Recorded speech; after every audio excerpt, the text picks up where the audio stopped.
and welcome to Mad L Goes Racing, and also welcome to a new year. So happy new year everybody. Hopefully it's going to be better than last year in terms of things like pandemics and other crap. Today we are back in Automobilista 2 having a look at the latest update. If it sounds like I'm sucking a sweet, it's because I'm sucking a sweet. Got me throats playing up again, bloody thing. Could be worse. I could be in self-isolation like my sister, but there we go.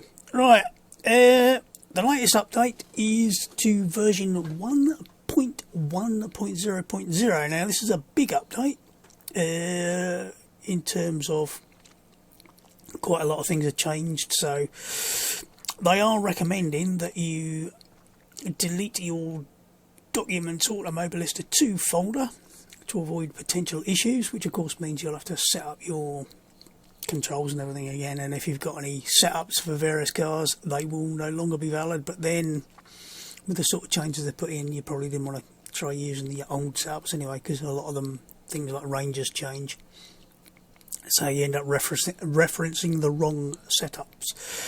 So the other thing is the livery system override is now fully implemented. So basically you can override the liveries on a car, a complete set of cars, and they will show up as your overridden liveries. So if you like playing with liveries, that's your thing to be getting on with. There's also going to be some more bits added in a patch that's probably coming out right as I speak now in my bloody luck, but there we go. So for the changelog, and I'll just move that over there so it doesn't sound like I'm talking out my arse. I will be sounding like I'm talking out my arse, I always do. Right, content. Cars added the GT1 Series, which is the Mercedes CLK LM, the Porsche 911 GT1, and the McLaren F1 GTR LT. Was that an LT? I thought it was an LM. My brain's gone. Added McLaren F1 LM to the street car series. Tracks added Spa Francorchamps 2020. Note that's part of the Spa Francorchamps DLC pack, so if you haven't got it, it's because you haven't bought it. And at the moment, Steam has been a pain in the bum and you can't buy it individually. So if you haven't got it, you won't be able to get it until they've sorted Steam out, unless you buy one of the track packs, which is the other way to get it. Added IIyama reverse layout. For those that have noticed, it's actually got a grid that goes both ways. So the sort of after you pass the start-finish line, there's a grid facing that way, which is very confusing unless you realise it's actually meant to be run both ways, strangely enough. Right, general. Introduced track-specific weather probability system for more realistic random weather. Random weather condition is now preserved if session is reset. Disabled real weather option until system implementation is complete. Added option to customise FFB gain per car. Apparently that's not actually working correctly in the release build, according to some people. But it was definitely working in the beta, so there's a few people saying it's not working. So don't panic if you don't think it's doing anything. It just means it might not be working.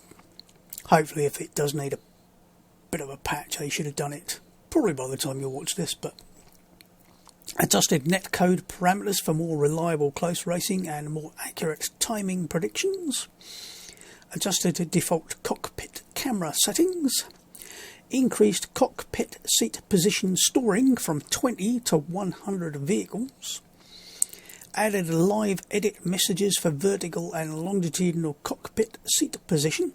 So instead of going seat, it actually gives you some numbers and you can just read them and go, ooh, I've moved 0.02.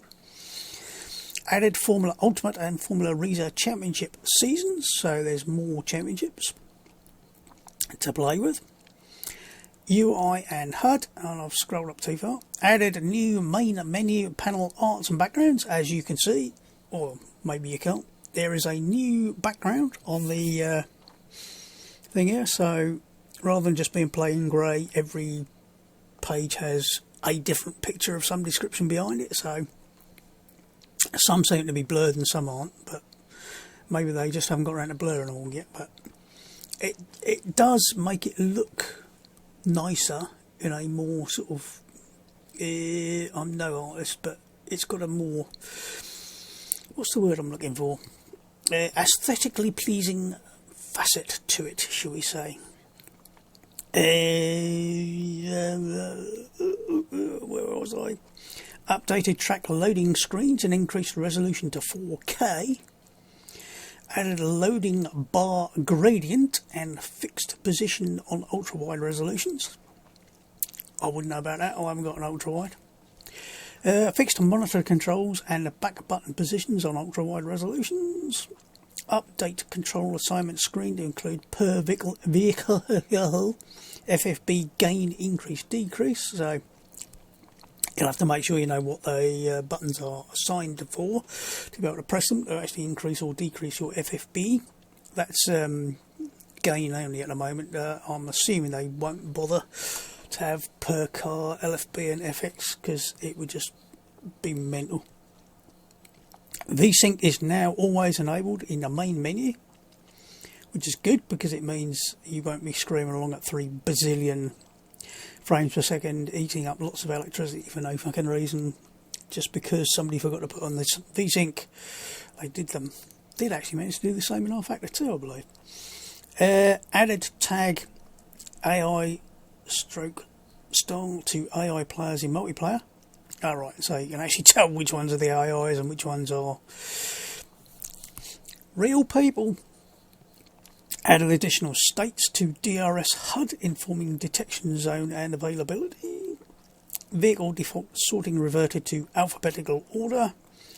Corrected various vehicle naming inconsistencies. Fixed Velo Park incorrect track grades. For some reason that was set as a grade 1 when it should have been grade 2 or grade 3. It's not really Grand Prix grade track. Physics. Revised tyre physics for street cars. Formula Vintage, both gens. Formula Retro, Formula Classic, all gens. Formula V12, Formula V10, both gens. Formula Rita, Formula Ultimate, Copa Classic, Hot Cars, Lancer Cup, Puma P052, M1 Pro Car, Group A, Opala 1986. That covers just about everything, doesn't it? Revised rain tyres for GT3, GT4, P1, P2, P3, P4, Formula Retro, Pro Car, Group A, Opala 1986, Copa Classic, Hot Cars, Lancer Cup, Puma P052, Revised Ultimate GTR, Formula Retro, Formula Classic, all gens, Formula V12, Formula Ultimate and Formula Risa Aerodynamics. Adjusted logic for pre-race tyre and brake warming and tyre pressure conditions. Slightly under peak conditions for more realism and avoid unnatural tyre inflation. So hopefully that means that when you start a race you won't suddenly find your tyres are over pressure almost immediately and you go into slidey mode. Reduced default number of clutches for several cars and further reduced rate of differential locking per clutch. Further revised Formula Retros, Formula Ultra and Ginetta G58 suspension rates. Further adjusted exhaust parameters for all cars results in more accurate visual and audible backfiring spluttering. Reduced max height to account before front wing splitter stall in several cars. GT3 Series added 15 kilograms to the McLaren 720S, subtracted 10 from the AMG GT3, added 10 horsepower to the Porsche GT3R for improved bop. Further revisions of FFB max force to iron out potential peak force inconsistencies. Small adjustments to centre of gravity height in the paths, Formula Retros, Formula Ultimate. Reduced Ginetta G55 engine inertia. Further reduced differential preload baseline settings. Disabled viscous differential in street cars. Be interesting to see what a difference that makes. Adjusted default roll bars, ride height and differential settings for Formula Classic all gens, Formula V12, Formula V10 Gen 1 and 2.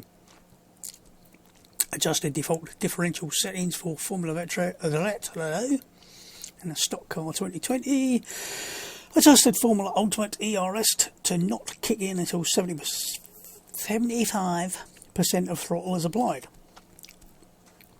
AI added preliminary new logic to improve AI overtaking lapped cars. I feel like I'm about to start dribbling on that. Added new tolerance parameter for AI to not concede position to player until a given amount of car length is alongside. Prevents issue with AI cars appearing to be scared out of the way when approached from behind by the player. They don't like it from behind, you know. Slightly raised all cog height multiplier and adjusted AI damper rates to avoid cars bouncing at hard compression. AI calibration pass for all cars that received tyre physics and or aero updates. Where did I get retro from? Read the word, you twat. Reduced range of lateral movement away from ideal line and rate of movement when taking urgent action. It's urgent, I need to go. Create a new AI pass for Nürburgring Nordschleife and 24-hour layouts. Improved and more consistent performance. Audio, updated sprint race sounds. Apparently some people are still saying they're crackling, but then some people seem about to find crackles in everything except Rice Krispies. Adjusted tranny volume for GT3 cars to more balanced levels and more torque dependent. Adjusted volume balancing, optimised number of samples used to minimise potential performance issues. Tracks. Removed wave length in artificial road noise, slightly reduces car camera vertical movement oscillations. This is an attempt to stop people throwing up because the camera's going all the time, because some people are still struggling with it. Temporarily removed animated helicopters and planes until remaining functional issues are addressed. Revised road mesh and reduced noise, high frequency bumps for Kiribati, Kansai and Taruma. Updated Bathurst trackside camera. I presume that was camera or cameras plural. Velo Park, minor performance and art pass. Updated AI with improved performance. Updated Nürburgring 24-hour layout trackside cameras to reduce shimmering, trembling and added VR cams. Vehicles, added BMW M6 GT3 dirt damage effects and dangling damaged parts, plus new colliders, detached diffuser. Gold Cooper Classic, fixed LOD errors at longer distance. Mini Cooper UK, fixed LODing issues with Windows. Lancer Cup R/RS, added dirt damage and detached bumpers. LOD ABC and dirt textures for wings, RS. Modelled inner panels, logged ABC. Plus new collision and dangly damaged parts, driver animations and detached gear shifter. Fixed Mini Cooper 1965 damage on lower LODs, detached gear shifter, cockpit and detached bumpers on LOD C. Lotus 20 fixed LOD D missing. Added damage models on LOD BC, detached dangling parts on LOD C, closed panel gaps on LOD A and cockpit, removed unnecessary damage models for tyres. MCR S2000, added dirt scratch textures, added missing tail light for sprint race, stock car cruise and Ultimate GTR.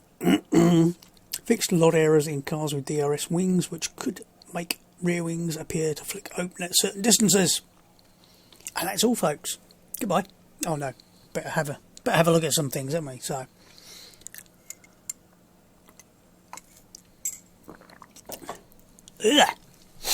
honey and lemon throat sweets and coffee do not mix. Don't do it. Now, one of the things they said was they have had a go at the street tyres. Well, sorry, didn't mean to bang that. So I thought I'll have a quick look at one of the street cars around Brands Hatch Indy, reasonably short circuit, just to see whether or not it actually stays on the bloody track. So I did actually do a couple of laps in this a minute ago, and what happened? What happened? Ew, that was weird. Not sure what happened there. For some reason, I'll have to have a look, see what that looks like when I play it back. But anyway, firstly, if I just press the, you can see the numbers going up and down as we go up and down, so we know that we are in the right position. So short asses like me, instead of being sort of 5'4" here, we can be 6'4" up here. Of course, as soon as you move, you can't see half the bloody instruments anyway. So, right, stone cold tyres. This is an H pattern, I think, isn't it? So we'll use an H pattern, whatever. Now the tyres on this are, I believe, brain and gear, the Pirelli P0. Now, in Project Cars 2, the P0 was the tyre that took the most effort to heat up. So if you used it, you had to make sure you got some heat in it. So whether that was part of the problem with this, I don't think it was. I think the problem was the tyres just didn't seem to be working properly. So now, before, if you actually try to do anything like this, you'd just slither straight off the track, or you'd end up rotating and the car spinning and then doing all sorts of horrible things. And one of the problems, of course, is perception of speed. And am I in miles an hour or kilometres an hour on that? I think that's kilometres an hour, that's miles an hour. Yeah, that is. So probably should have changed that to miles an hour both. But basically, one of the biggest problems with road cars, and the fact that they haven't got a lot of grip, relatively speaking, compared with a race car, is that it's quite difficult to actually make it feel like it's actually got some load in it. Now, this has actually got quite heavy FFB at the moment, so I'm just trying to remember if last time I played it, I farted around with the FFB at all. Of course, now I could have gone with per car one and gone, oh, make it a little bit lighter, a bit like a road car, but because it only pulls about 1.2 G, getting the sort of loading to feel sensible is actually quite difficult. Now, as you can tell, we're not just disappearing straight off the side of the circuit, so that's good. But we're down to a sort of 40 miles an hour around here, and it feels like you're doing about 5 miles an hour. Because the other problem is, of course, is perception of speed in a sim relative to the real world. We'll speed up a little bit. Now at this point I'm going, I don't know how fast I'm going, so 80 plus miles an hour is probably pretty damn quick really for what's effectively a road car with sod all aero. And when I say sod all, I literally mean none, give or take. If anything, it's probably got a bit of aero lift on it.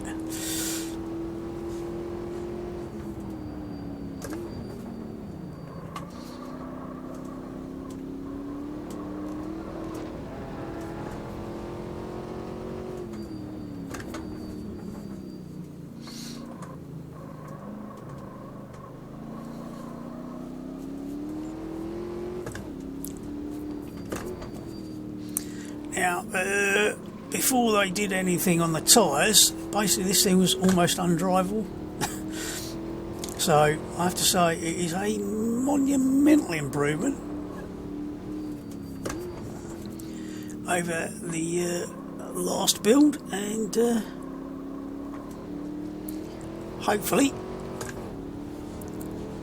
there'll be more to come from the street cars later, because they have said they found even more to put into the so yeah, that's a huge improvement over what it was. Like I said before, it was basically bloody drivable. You'd either be slithering off the side of the track at 20 miles an hour, or just permanently trying not to drift the damn thing. Although that in itself is a fun option. I'm trying to remember the right combination of buttons to press.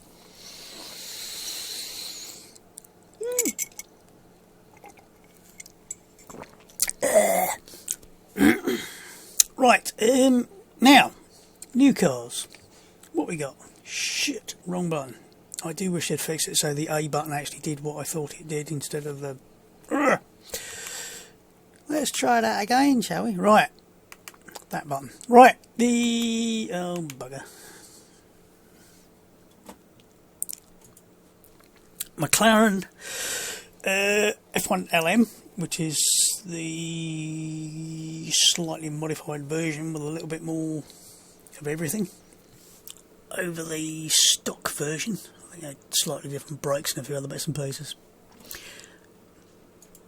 Livery wise, we've got some fairly basic colours, but have a quick look in the showroom. Doesn't that look nice? Such a wonderfully elegant looking car,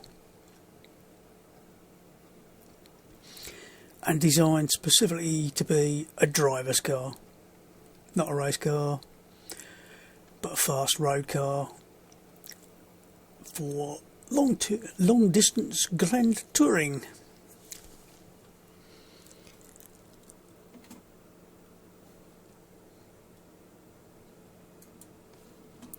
So we'll have a go at that, and let's have a look at Spa.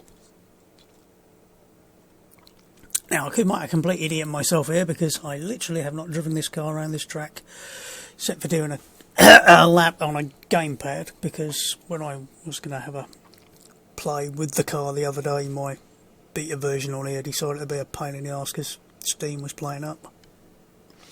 So it wouldn't show me the correct beta, so I ended up downloading 4 gigs to go back about 75 builds or something ridiculous, and download another 7 gig to get it back to the current one. But that's enough of my I'm over a whinge. Right,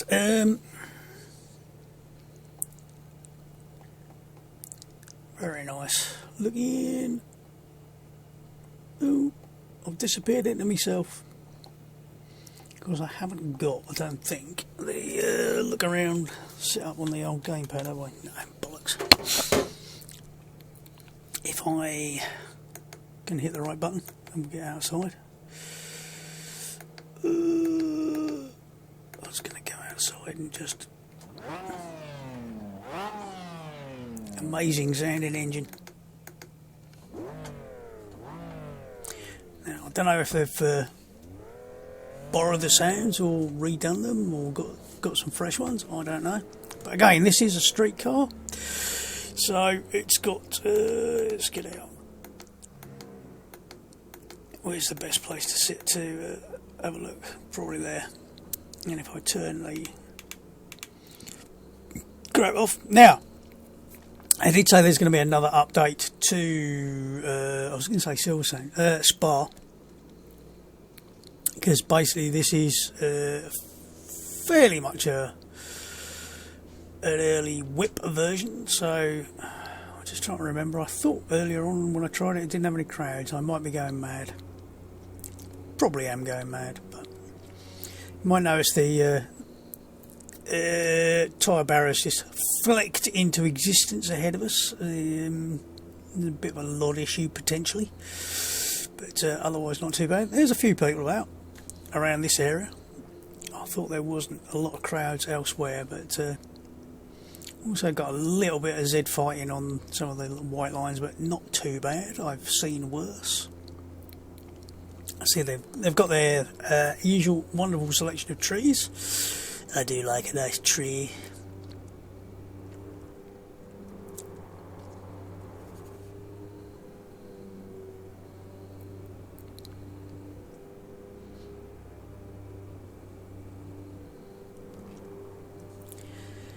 So it's a little bit lacking in a roadside. What's the word I'm looking for? Life, I think. As in, I'm assuming at some point they'll add a few people along here, and because usually the banks of the straight here have got a fair few people on them.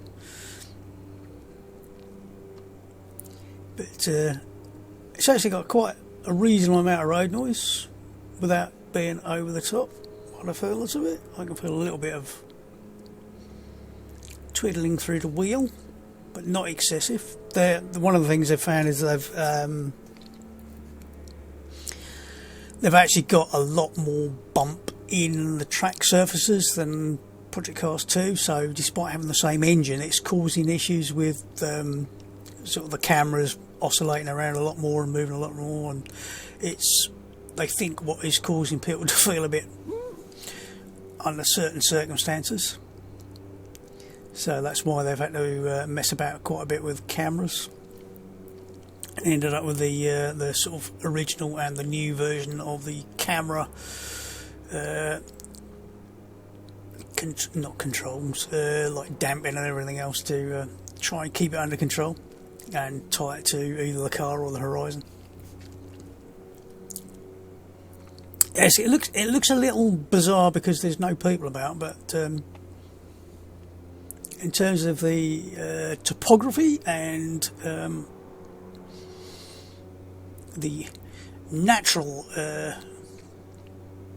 parts of the track, like trees, plants, etc., it's looking very nice. It's just lacking a little bit in the human touch, shall we say.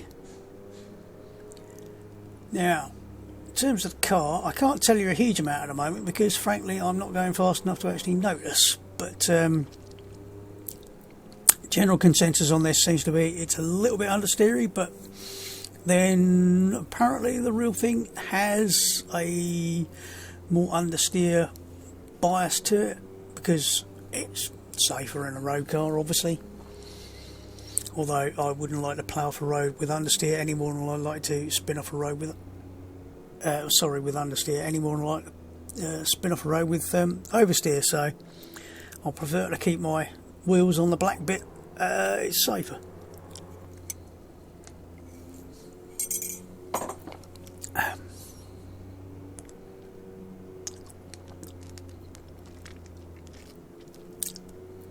All in, it's looking very nice.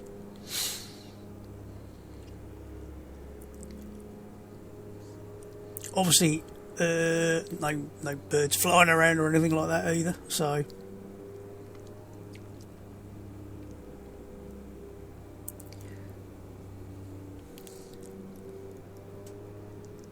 I'm trying to get a quick feel for what the front end is going to feel like when we try and do a slightly quicker lap in a minute. Now there's all these buildings on the inside here. I'm not sure if that's some sort of well, I presume it actually says something on there, but I can't actually read what it says. Well, there's some sort of motorsport related park on the inside. Just around the corner here though is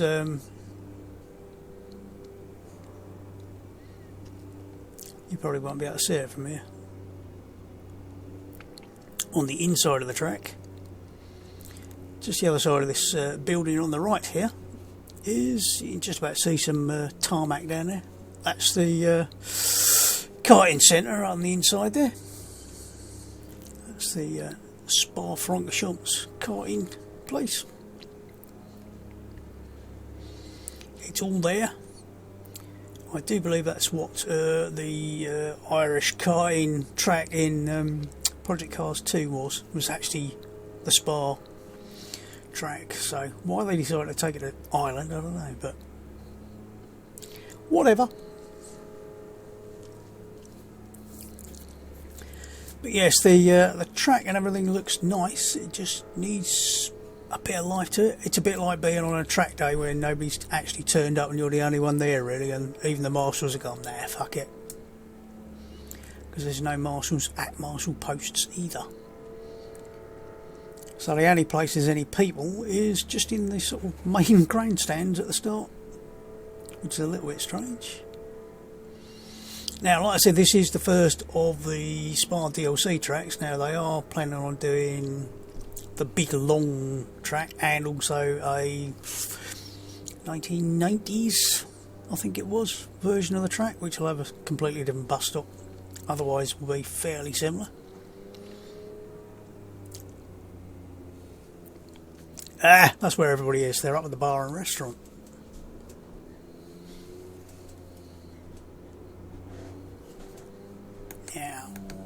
let's get in the car.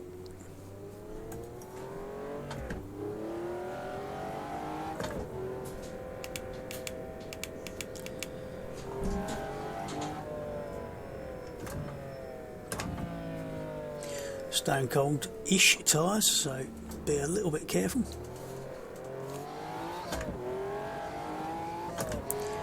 And famously, of course, no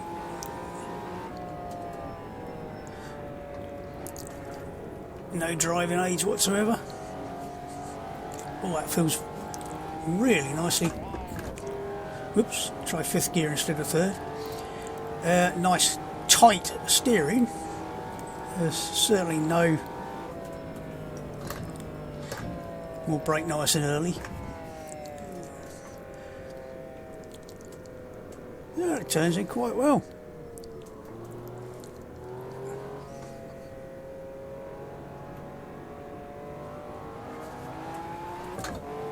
Obviously I'm not really pushing it, but I feel a little bit like we're braking and turning there, but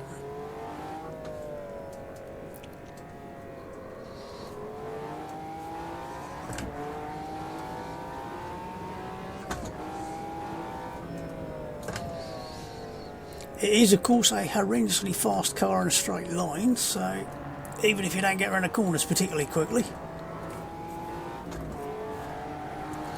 it does go down the straights nice and quick.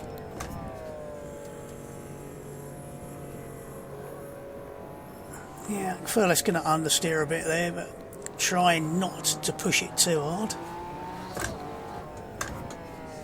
So I'm relying on getting on the edge rather than being over it. A little bit of oversteer, but not a huge amount. Still haven't exactly got warm tyres, but missed 5th again.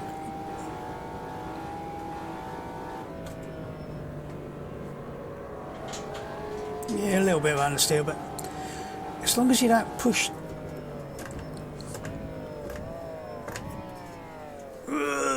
just about stopped in time. As long as you don't push ridiculously hard, it is going to be okay. It's definitely not great around the slower corners.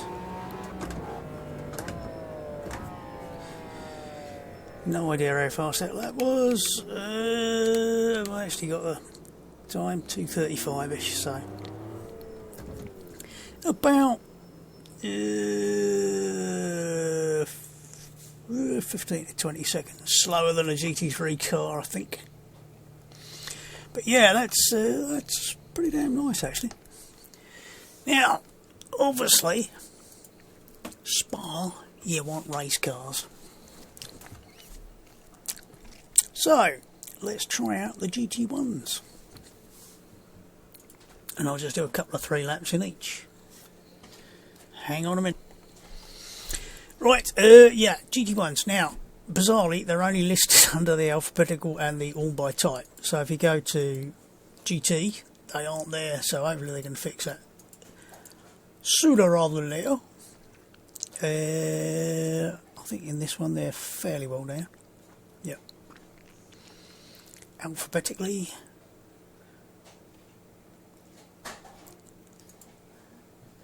Now, let's start off with what's probably the slowest of them.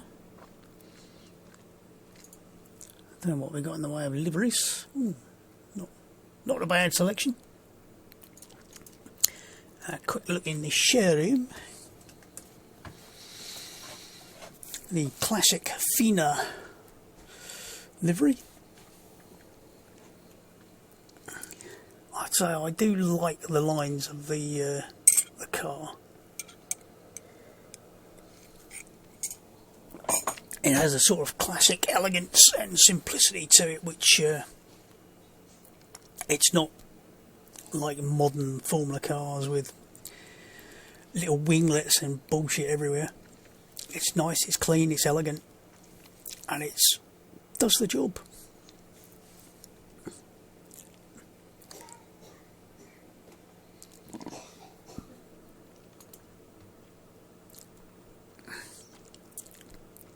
I was just remembering these. No electronics. I believe all of these are, or should be, having new electronics. So it's all down to you to drive it, you know. None of this bullshit with traction control and ABS everywhere. Now, of the three cars, this should be the slowest for the very simple fact it's slightly older, I think, by a year or two.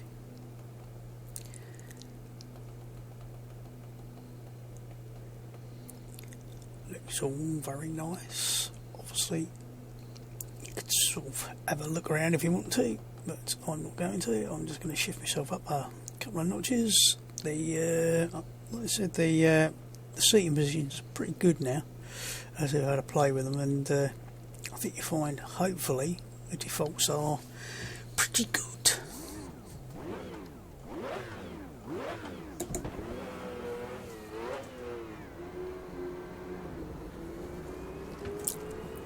Now, the reason this is slower is it's a couple of years older, I believe, and also it's slightly more draggy with probably slightly less downforce. So we'll see how good, bad or indifferent that makes it feel as we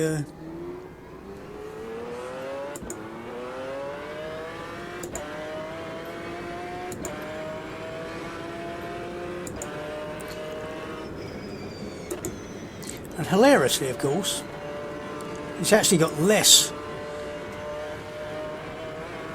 engine power than the road car. This is 600 brake horsepower and the road car is 670 or something, but I should have put that on miles an hour so I can have a look.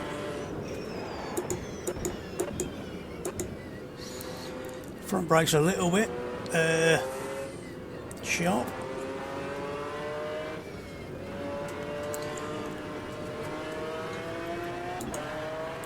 Nice positive turning.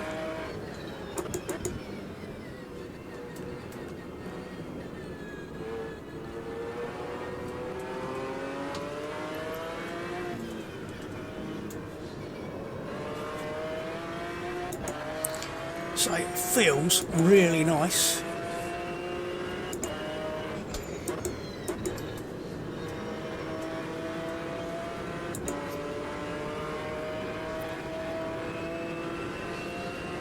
Now, I thought I did read a couple of people were questioning the balance of the car a bit as being a bit tendency to oversteer, but either I'm not pushing it hard enough, which is always possible, or it's one of these things about driving style.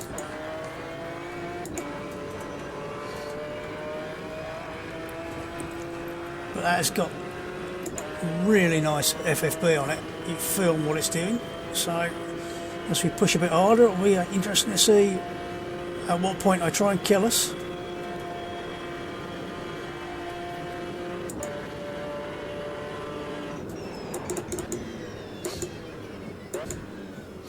Yeah, brakes a little bit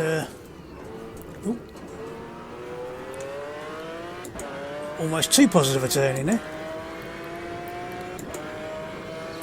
Yeah, brakes are a little bit overly sharp, maybe.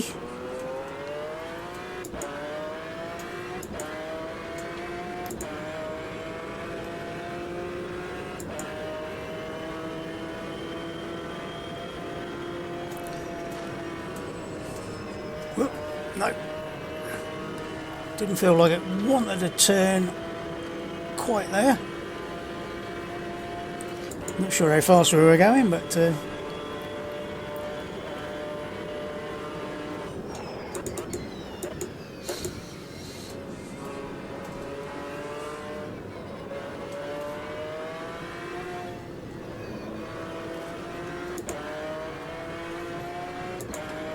feel nice and positive.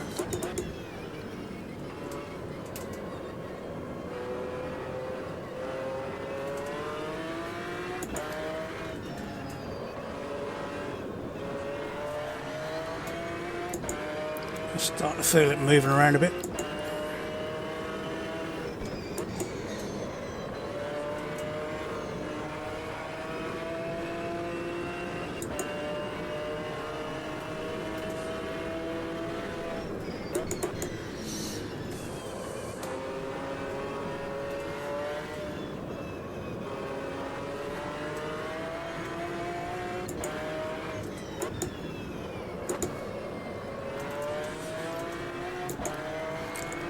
A bit of lift off oversteer.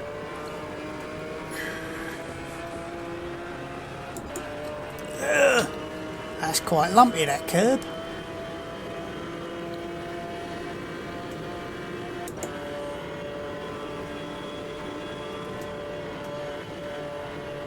It does load up really nicely though.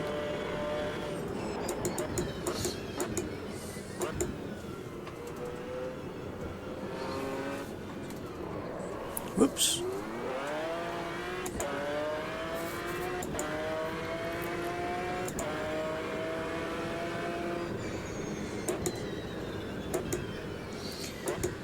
As a first flying lap, that wasn't too bad.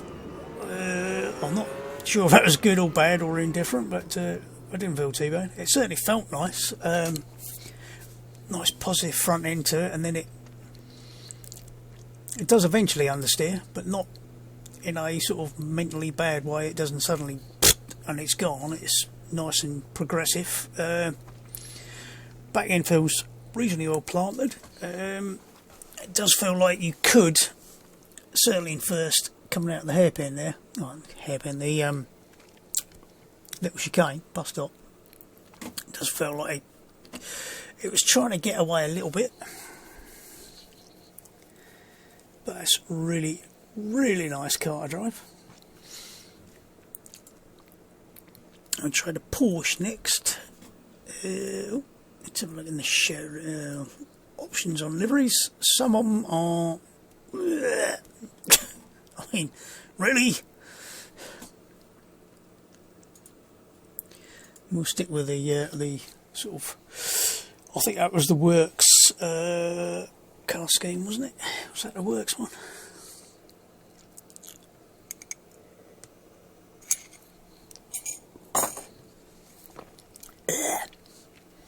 Going really nice model. And I think there's a couple of minor steps on some of the lettering, but considering how close it was, that's all looking pretty high quality to me. Right.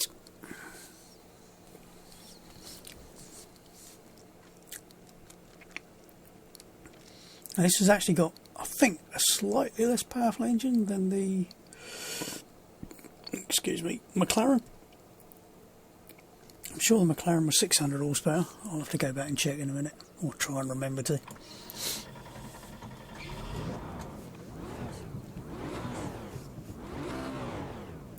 Again, I think the seating position's pretty good. Where's my head? This is how I judge whether or not I'm in roughly the right position. Is sort of check where your neck is. Sort of there-ish. Yeah, so pretty damn close. You might want to move yourself back just a notch, but they're all thereabouts.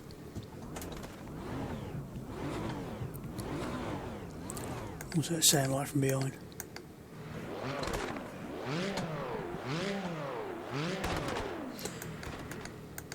I think it's a flat six, but it does sound slightly different. Now, I don't know whether they had a slightly different firing order in it or something, but I seem to recall the GT1 car did sound slightly different to a stock flat six. Oh, I might be imagining that. It's me age, you know. Now, I must remember I'm actually sitting on the right hand side of the car. This is one of the things that always makes me laugh about these sort of cars. A lot of people complain about, oh, I want it on the other side, I want the side that you sat on was very much dependent on what they were planning to do with the car. Oh, that, again, it's got very, very solid feeling FFB. Depending upon where you were planning to race it, if you were going to race at Le Mans, you might want the driver on the other side to if you weren't going to race at Le Mans, because it depends where the refueling is and you want the driver to get out on the opposite side or some such. say you'd have your refuelers on the left, you want your driver getting out on the right. So even though it's a German designed and engineered car, it's right hand drive. And it comes down to the simple equation of, can you get a driver in and out of the car quicker if he's on the opposite side to the people refueling? And the answer is probably yes, and it's safer. So if you were going to go to places that have predominantly got the refuelers on the left, you put your driver on the right.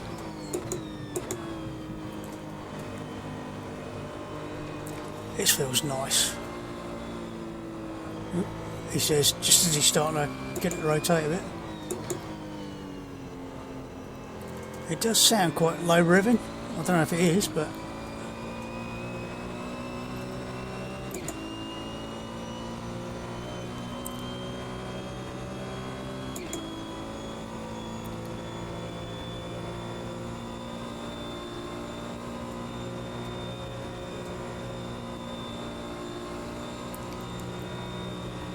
probably almost slightly better brakes in terms of not locking up.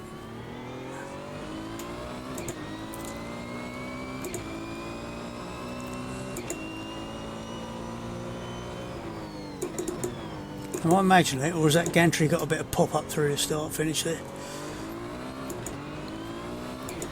Like I said, they're going to do an art pass on the on this, so let's see. Oh, we're going to kill ourselves. Oh, back end was starting to go a little bit there. Just at peak load, it felt like the back end was starting to slide.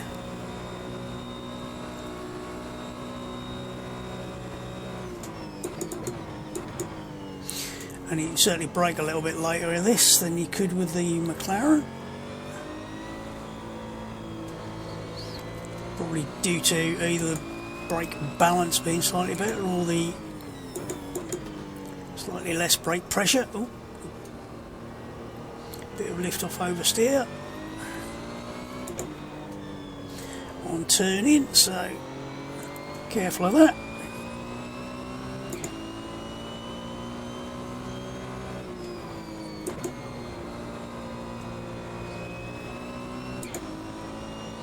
Again, really nice positive front end on it.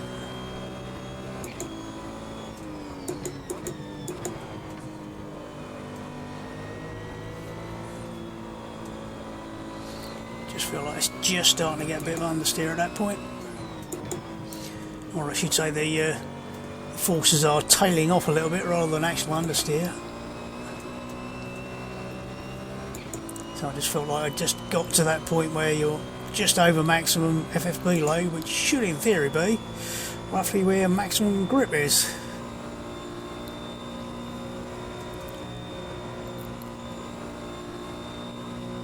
Absolutely flat chat through there.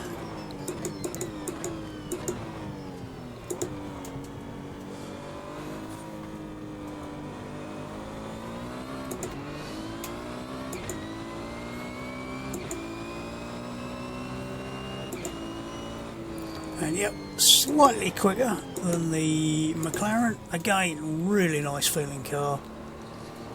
Excellent turning, excellent everything really. Definitely better brakes, and it feels slightly more connected in terms of how much aero it's got than the McLaren. And I think it was probably straight line speed was slightly better as well. The McLaren's apparently a bit more draggy.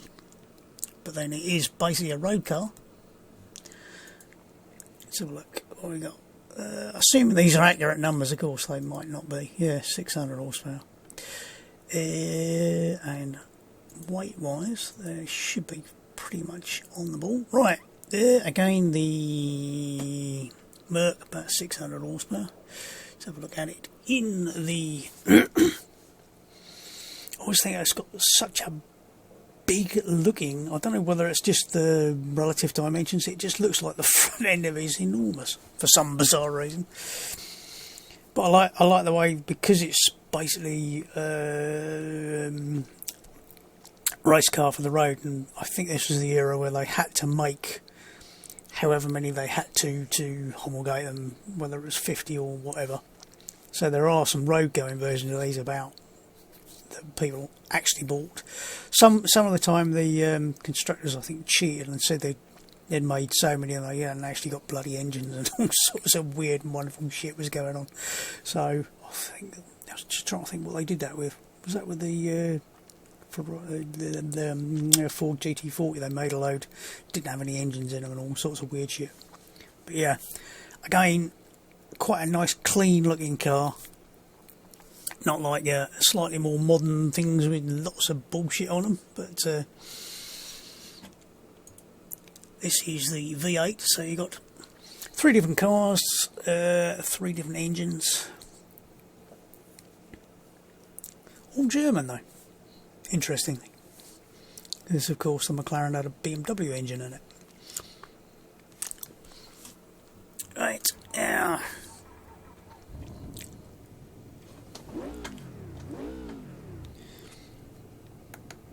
See what that sounds like from behind.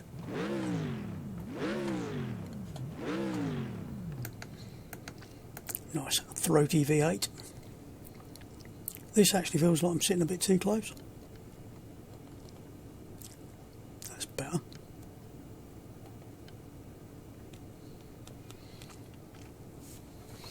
That's more like it. Can actually see a bit of the old thing down the bottom there. What's it called? Instrument panel. Duh! Now, these are actually all 6-speed sequential gearboxes, so really I should be setting my gear lever up to be boom, boom, boom. But I'm not going to, because that would involve twiddling and rejigging things. And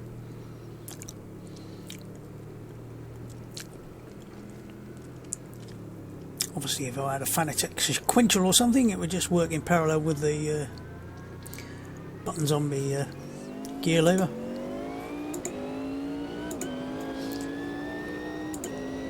Oh, that does sound nice.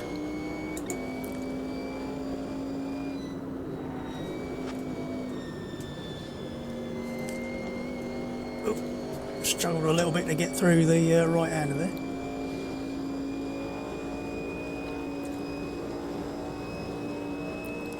I definitely should have put that in miles an hour so I could check, but that definitely feels a lot quicker than the other cars.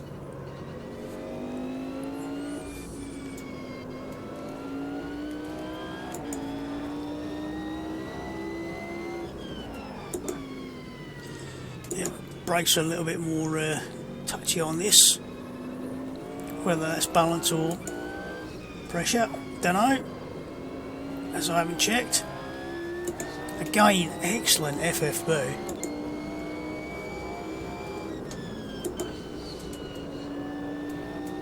Right, there's the limit, sort of there-ish. You just start to feel it.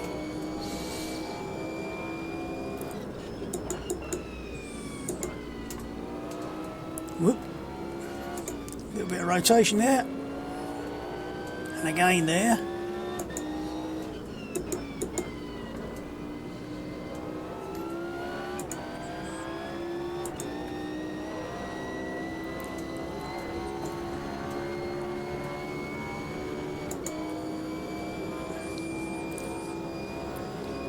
Get the impression this is definitely going to be the fastest of the 3. Not by a huge margin, but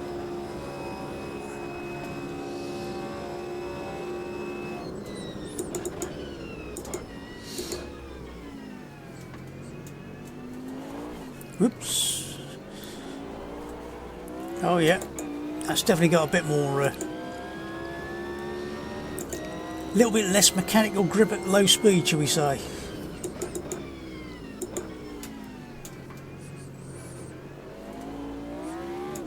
So have to be a little bit ginger out the hairpin there and out the slow chicane.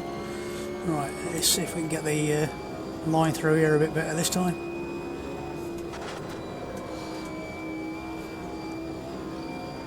A little bit better. If you get it to load up without the front end going into understeer, you should be fine.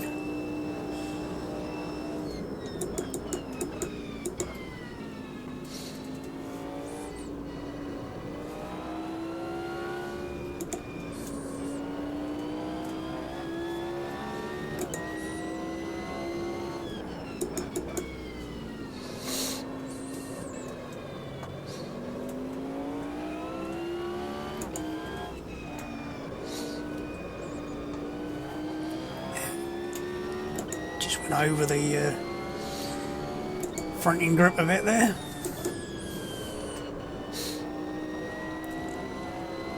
But so good, the FFB.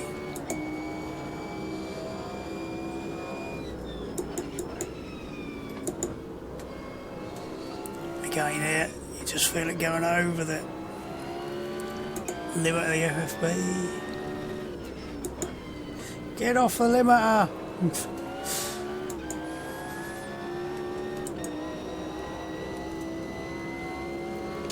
Really positive car. I think it's on soft tyres, judging by the fact they're starting to wear already after one lap, so.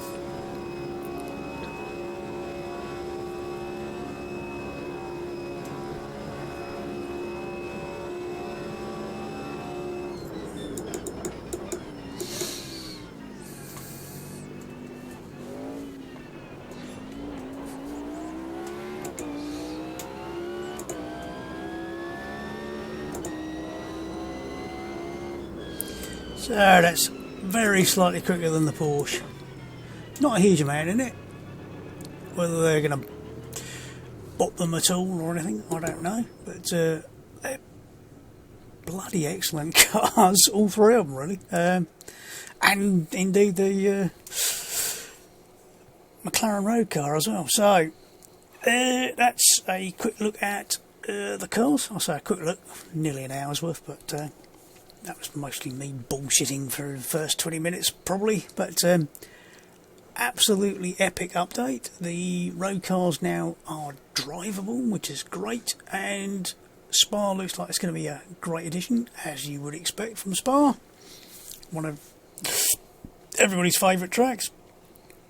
And wow, all I can say is GT1 cars is they are absolutely bloody epic. Really nice to drive, good feedback, don't really do anything too silly with them with the way they drive, so they do what you expect them to, and I think they're going to be one of the new favourites because they are bloody brilliant. So with that, not too big a bombshell that AMS2 is getting better with every release, I will say goodbye. Enjoy your sim racing, stay safe because there's still that shit about, even though it's the start of the year, but hopefully we'll all get jabbed soon and we can all go out again then. Of course, don't forget, sim racing, do some, have fun, and I'll see you soon. Goodbye.